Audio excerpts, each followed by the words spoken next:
নমস্কাৰ কেইদিনমানৰ বিৰতিৰ পিছত পুনৰ অনু একাডেমীৰ অন্য এটা গুৰুত্বপূৰ্ণ ভিডিঅ'লৈ আপোনালোক সকলোকে স্বাগতম জনাইছোঁ। আজি আমি আলোচনা কৰিম জিকেৰ কিছুমান কমন প্ৰশ্ন, যিসমূহ প্ৰশ্ন আগন্তুক অসম পুলিচৰ বিভিন্ন পৰীক্ষাত অহাৰ সম্ভাৱনা খুবেই আছে। আমি মুঠ 10টা প্ৰশ্ন আলোচনা কৰিম। আপোনালোকে ভিডিঅ'টোৰ শেষত কমেণ্ট কৰি জনাব এই 10টা প্ৰশ্নৰ ভিতৰত আপোনালোকে কেইটা প্ৰশ্ন শুদ্ধকৈ কৰিবলৈ সক্ষম হৈছিল। গতিকে পলম নকৰি মূল বিষয়ৰ মাজলৈ আগবাঢ়ো। প্ৰশ্নৰ মাজলৈ আগবঢ়াৰ আগতে জনাব বিচাৰিছোঁ, যদি আপুনি আমাৰ চেনেললৈ নতুনকৈ আহিছে তেন্তে চেনেলটো ছাবস্ক্ৰাইব কৰি ল'বলৈ নাপাহৰিব। প্ৰশ্নৰ মাজলৈ আগবাঢ়িছোঁ। প্ৰথমটো প্ৰশ্ন, the first and only Sanskrit university in Assam situated at, অৰ্থাৎ অসমৰ প্ৰথম আৰু একমাত্ৰ সংস্কৃত বিশ্ববিদ্যালয়খন ক'ত অৱস্থিত? Option A Golaghat, option B Guwahati, option C Jorhat, option D Nalbari. আৰু এই প্ৰশ্নৰ শুদ্ধ উত্তৰটো হ'ব অপশ্যন ডি নলবাৰী। অসমৰ প্ৰথম আৰু একমাত্ৰ সংস্কৃত বিশ্ববিদ্যালয়খন নলবাৰী জিলাত অৱস্থিত, যিখনৰ নাম হৈছে কুমাৰ ভাস্কৰ বৰ্মা সংস্কৃত আৰু পুৰাতন অধ্যয়ন বিশ্ববিদ্যালয়। আৰু এই বিশ্ববিদ্যালয়খন প্ৰতিষ্ঠা লাভ কৰিছিলে 2011 চনত। পৰৱৰ্তী প্ৰশ্নলৈ আগবাঢ়িছোঁ। দ্বিতীয় প্ৰশ্নলৈ আগবাঢ়িছোঁ। ইয়াত সুধিছে, which one of the following public sector unit was born out of the Assam accord, অৰ্থাৎ তলত উল্লেখ কৰা ৰাজহুৱা খণ্ডৰ কোনটো ইউনিটৰ অসম চুক্তিৰ পৰা জন্ম হৈছে? Option A APDCL, option B NRL, option C AGCL, option D ONGC। আৰু এই প্ৰশ্নৰ শুদ্ধ উত্তৰটো হ'ব অপশ্যন বি NRL, অৰ্থাৎ নুমলীগড় ৰিফাইনেৰী লিমিটেড। 1979 পৰা 1985 এই সময়ছোৱাত অসমত অবৈধ অনুপ্ৰৱেশকাৰীসকলৰ বিৰুদ্ধে অসম আন্দোলন চলিছিল। আৰু এই অসম আন্দোলনৰ নেতৃত্ব দিছিলে সদৌ অসম ছাত্ৰ সন্থা আৰু সদৌ অসম গণসংগ্ৰাম পৰিষদে। এই আন্দোলন অন্ত পৰিছিলে 1985ৰ এখন চুক্তিৰ জৰিয়তে, আৰু সেই চুক্তিখনকে কোৱা হয় আছাম একৰ্ড, অৰ্থাৎ অসম চুক্তি। আৰু এই অসম চুক্তিত কেইবাটাও চৰ্ত অন্তৰ্ভুক্ত আছিলে, আৰু তাৰে এটা চৰ্ত মৰ্মে গোলাঘাট জিলাৰ নুমলীগড়ত এটা তেল শোধনাগাৰ স্থাপন কৰা হয়, যাক আমি NRL হিচাপে জানো। গতিকে এই প্ৰশ্নটোৰ শুদ্ধ উত্তৰটো হ'ব অপশ্যন বি NRL। পৰৱৰ্তী প্ৰশ্নলৈ আগবাঢ়িছোঁ। 3 নম্বৰ প্ৰশ্নলৈ আগবাঢ়িছোঁ। ইয়াত সুধিছে, who represented the Mughal side in the treaty of Ghilajhari Ghat, অৰ্থাৎ ঘিলাঝাৰী ঘাট সন্ধিত মোগল পক্ষ কোনে প্ৰতিনিধিত্ব কৰিছিল? Option A Baraoni, option B Ram Singh, option C Mir Jumla, option D Shamsuddin Faiz. Ghilajhari Ghat সন্ধি হৈছে আহোম সাম্ৰাজ্য আৰু মোগলৰ মাজত হোৱা এখন সন্ধি। 1663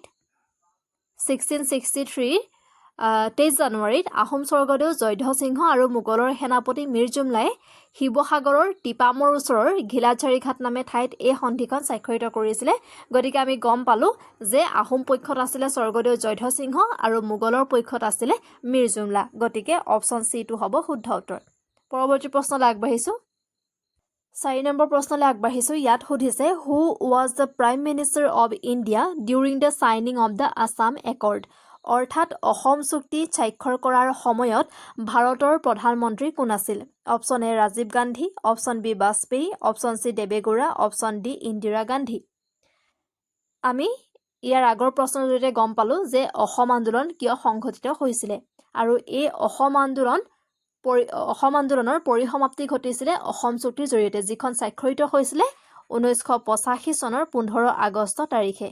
1985ৰ 15 আগষ্টত এই অসম চুক্তি স্বাক্ষৰিত হৈছিলে কাৰ মাজত? ভাৰত চৰকাৰ আৰু অসম আন্দোলনৰ নেতৃত্বৰ মাজত।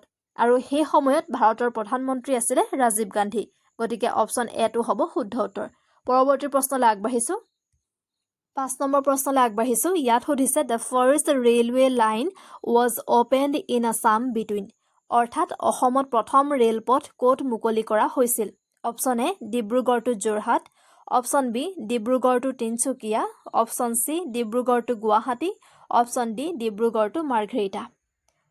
অসমত পোনপ্ৰথমবাৰ ৰেল চলিছিলে 1881ত, 1881 চনত, বিশেষকৈ চাহ আৰু কয়লা নিবৰ বাবে ডিব্ৰুগড়ৰ পৰা মাৰ্ঘেৰিটাৰ মাজত প্ৰথমখন ৰেল মুকলি কৰা হৈছিলে। গতিকে অপশ্যন ডিটো হ'ব শুদ্ধ উত্তৰ। পৰৱৰ্তী প্ৰশ্নলৈ আগবাঢ়িছোঁ। 6 নম্বৰ প্ৰশ্নলৈ আগবাঢ়িছোঁ ইয়াত সুধিছে which of the following sites has Hindu, Buddhist and Jain relics together অৰ্থাৎ তলৰ কোনখন এইটো স্থানত হ'ব লাগিছে কোনখন ঠাইত হিন্দু বৌদ্ধ আৰু জৈন ধৰ্মৰ ধ্বংসাৱশেষ একেলগে আছে option A Konark option B Kamakhya temple option C Surya Pahar option D Melaghar আৰু এই প্ৰশ্নৰ শুদ্ধ উত্তৰটো হ'ব সূৰ্য পাহাৰ গোৱালপাৰা জিলাত অৱস্থিত সূৰ্য পাহাৰত হিন্দু বৌদ্ধ আৰু জৈন ধৰ্মৰ ধ্বংসাৱশেষ একেলগে পোৱা যায় আৰু এটা জনপ্ৰিয় বিশ্বাস আছে যে ব্যাসে এই শ্ৰী সূৰ্য পাহাৰক দ্বিতীয় কাশী হিচাপে গঢ়ি তুলিবলৈ ৯৯,৯৯৯টা শিৱলিংগ খোদিত কৰাবলৈ চেষ্টা কৰিছিল গতিকে এই প্ৰশ্নৰ শুদ্ধ উত্তৰটো হ'ব শ্ৰী সূৰ্য পাহাৰ যি গোৱালপাৰা জিলাত অৱস্থিত পৰৱৰ্তী প্ৰশ্নলৈ আগবাঢ়িছোঁ 7 নম্বৰ প্ৰশ্নলৈ আগবাঢ়িছোঁ ইয়াত সুধিছে হু ৰোড দ্য বুক নাট্য শাস্ত্ৰ which is the main source of Indian classical dance অৰ্থাৎ ভাৰতীয় শাস্ত্ৰীয় নৃত্যৰ মূল উৎস নাট্যশাস্ত্ৰ গ্ৰন্থখন কোনে ৰচনা কৰিছিল option A Narada option B Bharatamuni option C Abhinava Gupta option D Kalidas আৰু এই প্ৰশ্নৰ শুদ্ধ উত্তৰটো হ'ব অপশ্যন বি ভৰতমুনিয়ে নাট্যশাস্ত্ৰ গ্ৰন্থখন ৰচনা কৰিছিল পৰৱৰ্তী প্ৰশ্নলৈ আগবাঢ়িছোঁ